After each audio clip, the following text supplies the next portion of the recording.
Бүгдээрээ сайн байцгаана уу? Намайг Цэлмөн гэдэг. Би Америкийн нэгдсэн улсад нөхөр 2 хүүгийн хамтаар амьдардаг.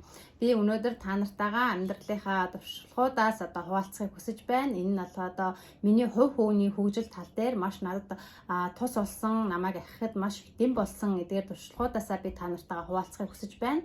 За өнөөдрийн хуваалцах зүйл бол өөрөө өөртөө итгэх итгэлийг хэрхэн бий болгох вэ гэсэн зүйл байна.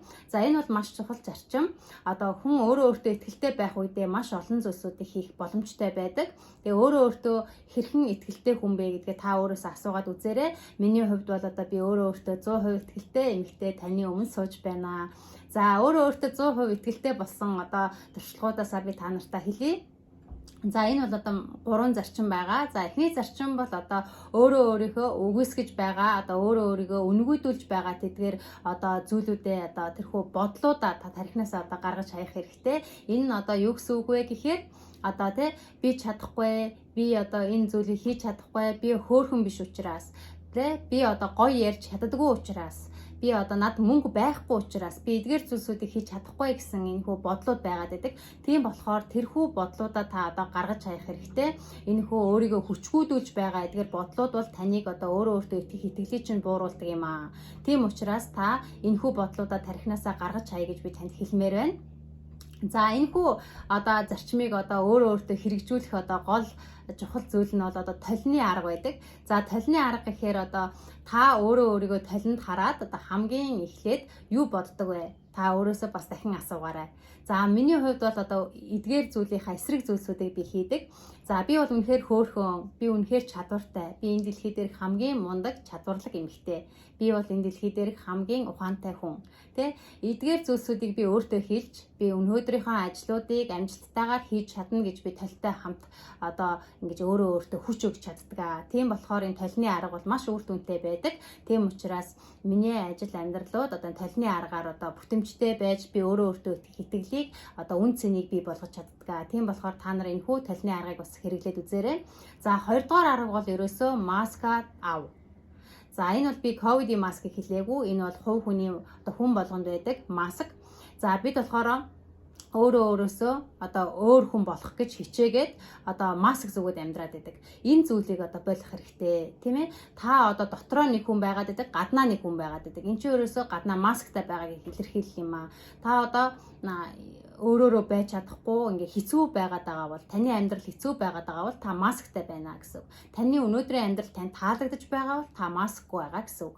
Тийм болохоор маск таалагдахгүй байгаа бол та маск авч хаях хэрэгтэй. За яаж авч хаях вэ гэх юм бол та дотор хүнээс сонсох хэрэгтэй, тийм ээ? За та дотроо юу хүсэж байна? Тэр зүйлээ гаргаж илэрхийлэх хэрэгтэй гэсэн үг. За өнөөдөр та ажил хийж байгаа тийм үү? Таны цалин магадгүй тань таалагдахгүй байж болох юм. За тэгэх юм бол та цалингаа нэмүүлмээр байгаа бол тэр хамаарал бүхий хүмүүс дээр нь очиод хэлэх хэрэгтэй. За би ингэж хөдөлмөрлөж байна. Миний цалин нэмээч гэд очиод уулзж байна гэдэг чинь та өөрөөрөө байгаа нэг илрэл юм аа. Тийм учраас та маска авах хэрэгтэй. Маска авснараа та өөрөөрөө амьдарч өөртөө таалагдаж эхэлнэ. Ингэснээрээ таны өөртөө итгэх итгэл 100% нэмэгдэх болно. Таны дотор байгаа тэр хүн чинь гарч ирснээрээ та өөртөө итгэх итгэлийг бий болгож чадна гэж би танд хэлмээр байна. За 3 дугаар зарчмаа би та нартай хэлж өгье. За өөртөө итгэх итгэлийн 3 дугаар зарчим бол бусдаас ирж байгаа тэрхүү таашаал сайшаал магтаалыг та өөртөө яг бодитоор нь хүлээж авч өөртөө шингээх юм аа. Ингэснээрээ та өөртөө итгэх итгэлийг илүү их хүчрхжүүлж дотор байгаа хүндээ илүү их дэмийг өгч байгаа юм шүү. Тийм болохоор та өөртөө итгэлтэй байж тэрхүү бусад өөрийнхөө зорьсон зорилгоодыг биелүүлж чадна гэж би та нартай хэлмээр байна. Тийм болохоор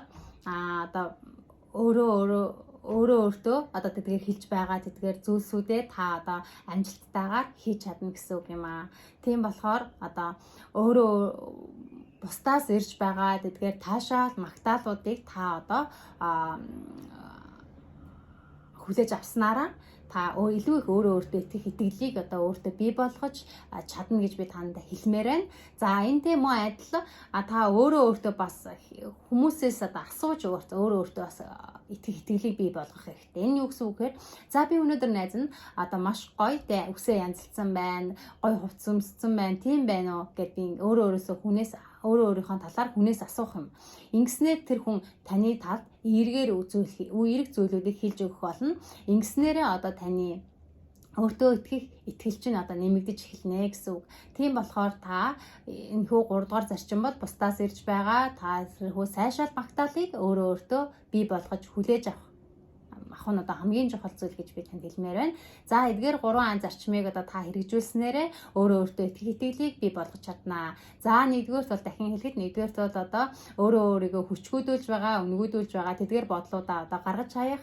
Хоёрдугаарт бол одоо маска одоо авч хаях. Одоо гуравдугаарт бол одоо бусдаас ирж байгаа сайшаал магтаалуудыг одоо өөртөө сайхан шингээж авах юм аа. Ингэснээрээ та өөртөө итгэх итгэлийг одоо бий болгож чаднаа. Би энэхүү одоо 3 зарчмаар амьдраад өөртөө итгэх итгэлийг бий болгож чадсан. Би өнөөдөр өөртөө 100% итгэлтэйгээр амьдарч чаддаг. Тийм болохоор тааж бас чадна. Тиймээс та нартай маш их амжилтыг хүсье. Та нарынхаа эх 7 хоногийн ажилд нь амжилт хүсье. Өөрөөрөө байж, өөртөө итгэлтэй байж бүх зүйлсүүдээ өөртөө итгэлтэйгээр өөртөө таалагдсанараа хийгээрэй гэж би та нартай хүсье. Баярлалаа миний бичлэгийг тухтай сонссонд.